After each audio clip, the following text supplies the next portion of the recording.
Hello friends, ഇന്ന് എനിക്ക് നിങ്ങളോട് ഷെയർ ചെയ്യാനുള്ളത് വളരെ ഹാപ്പിയസ്റ്റ് ആയിട്ടുള്ള ഒരു ഡേയെക്കുറിച്ചാണ്. മറ്റൊന്നുമല്ല, ഇന്ന് എൻ്റെ കിച്ചുകുട്ടൻ്റെ ഫസ്റ്റ് ബർത്ത്ഡേ ആണ്. അതായത് അവൻ ഞങ്ങളുടെ ലൈഫിലേക്ക് വന്നിട്ട് ഇന്നത്തേക്ക് 1 വർഷം തികയുന്നു.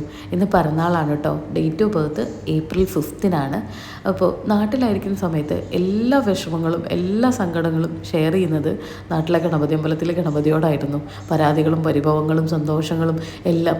ഇവിടെ വന്ന് കാലിക്കറ്റിൽ വന്നതിന് ശേഷം ഞാൻ ഏറ്റവും കൂടുതൽ സമയം ചെലവഴിക്കുന്ന ഒരു സ്ഥലം, അല്ലെങ്കിൽ എനിക്ക് ഏറ്റവും പ്രിയപ്പെട്ട സ്ഥലങ്ങളിലൊരു സ്ഥലം നല്ലൂർ ശിവക്ഷേത്രമാണ്.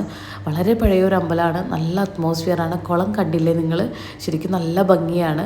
പിന്നെ ഇവിടുത്തെ ഒരു അറ്റ്മോസ്ഫിയർ ശരിക്കും ഭയങ്കര ഒരു കൂൾ അറ്റ്മോസ്ഫിയറാണ്. നമ്മൾ തിരക്കുകളിൽ നിന്നൊക്കെ ഒഴിഞ്ഞ് നമുക്കൊരു ഏകാന്തത അല്ലെങ്കിൽ ഒരു ശാന്തത വേണമെന്നുണ്ടെങ്കിൽ വരാവുന്ന ഒരു നല്ലൊരു സ്ഥലമാണ്. അങ്ങനെ അപ്പോൾ ബർത്ത്ഡേ ആയിട്ട് ഞങ്ങളിന്ന് രാവിലെ തന്നെ തൊഴാൻ വേണ്ടി വന്നതാണ്. അപ്പോൾ ബർത്ത്ഡേയുടെ കൂടുതൽ വിശേഷങ്ങൾ അടുത്ത വീഡിയോയിൽ പറയാം കേട്ടോ. ഓക്കെ.